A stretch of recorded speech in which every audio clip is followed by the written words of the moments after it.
Hey everyone, welcome back. We're diving into something pretty amazing today. Yeah, we're going to tackle Hanukkah. Right. You guys sent in some really interesting stuff, and I have to say, I'm excited to kind of dig into all this.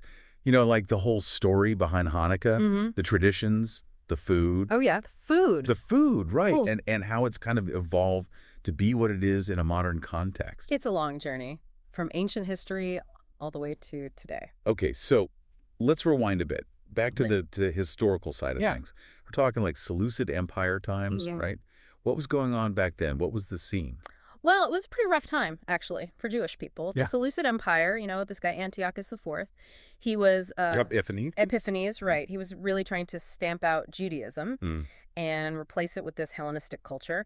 They even went so far as to desecrate the Second Temple in Jerusalem, which was, the heart of Jewish worship. Wow. Yeah. So then you have this small band of Jewish rebels, right? The Maccabees, Hmm. led by Judah Maccabee, fighting for their religious freedom against this massive empire. Yeah, a real underdog story. It's a classic, right? Right. It's like a movie. Totally. And the crazy thing is, they actually pulled it off. I mean, against all odds. Taking back the Second Temple, it was a huge victory, not just like militarily, Right. but, symbolically. Yeah. It was about reclaiming their faith, their identity. Okay, so now we got to get to the miracle of the oil. Right. This is the part that's always kind of like blowing my mind a little bit. Like, was there really only enough oil for one day? Or, what are the different ways people interpret that story?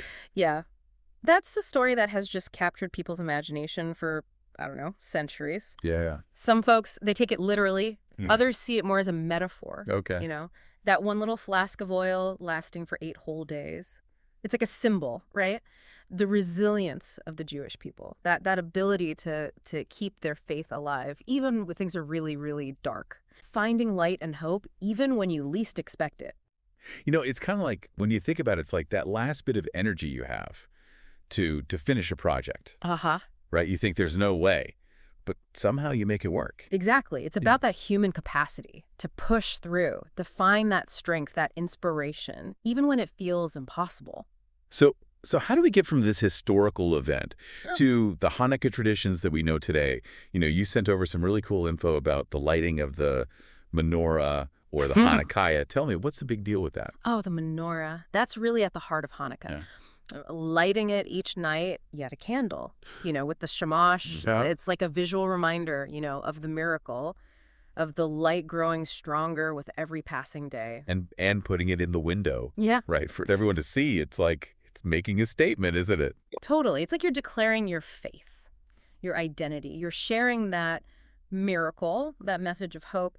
And, especially when you think about it, you see menorahs lit up everywhere, all over the world. Yeah. It's a powerful symbol of Jewish pride and resilience. Okay, let's talk about some of the other traditions. You mentioned some prayers like the Shehecheyanu and the Hallel. Can you explain what those are exactly? Sure. So the Shehecheyanu is a prayer. It's all about gratitude, thanking God for bringing you to this moment, Mm-hmm. And the Hallel, well, that's a bunch of psalms praising God, usually recited during festivals, happy times, like Hanukkah. Okay, got to get to my favorite part now. The food. Haha, I figured. You sent over some really fascinating articles about the connection between Hanukkah and dairy. Oh, yeah. So tell me more about that. Yeah. And what's the deal with all the frying in oil? Well, it's all symbolic, right? Right. Frying things in oil. Latkes, sufganiyot, you name it. It ties right back to the miracle of the oil. And then there's the story of Judah. She was this incredibly brave woman, and she outsmarted an enemy general with cheese and wine, actually. Wow. Yeah. So it's a story about, strength, cunning, a Jewish woman who saved her people. And somehow that story became part of the whole Hanukkah tradition. It's amazing how food can be like a story, And this one is all about like courage, resilience, outsmarting the bad guys. Oh, Which, I mean, totally fits the Hanukkah theme. totally. Oh, and of course, we can't forget about the dreidel. Oh, the dreidel. It's like Yeah. a fun way to connect with history. Each Hebrew letter on that spinning top, it stands for a word in the phrase, a great miracle happened there. Mm-hmm. It's playful, but it's a reminder of why we celebrate. Yeah. And then there's the gifts and the gelt, right? For the kids. It's interesting how Hanukkah often gets compared to Christmas, happening around the same time. Mm-hmm. Do you think it's fair to call it like a Jewish Christmas? That's a comparison people make a lot. especially in places where both holidays are celebrated. But, Hanukkah is really its own thing. It has a unique history, spiritual significance. It's about overcoming adversity, the power of faith.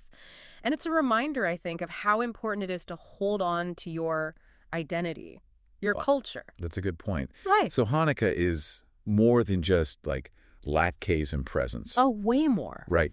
It's this story that has stuck with people Yeah. for centuries and still inspires today. What do you think? How might someone who isn't Jewish connect to the themes of Hanukkah? Well, I think the ideas of resilience and hope, fighting for what you believe in, finding that light in dark times, those are universal, aren't they? Hanukkah reminds us that even small acts of courage or faith can make a difference. That's a really powerful message to remember, no matter who you are. Well, thanks for taking this deep dive with us into Hanukkah. I hope you all learned something new or maybe see this holiday in a different light. And here's something to think about. What are some of the small miracles or acts of resilience you've seen in your own life? Keep exploring, keep learning, and we'll see you next time. See you then. Today is your lucky day. Today is the day that our $3 website works for you, paying you directly to your PayPal daily. Imagine $3 ongoing continuous payments to your PayPal account.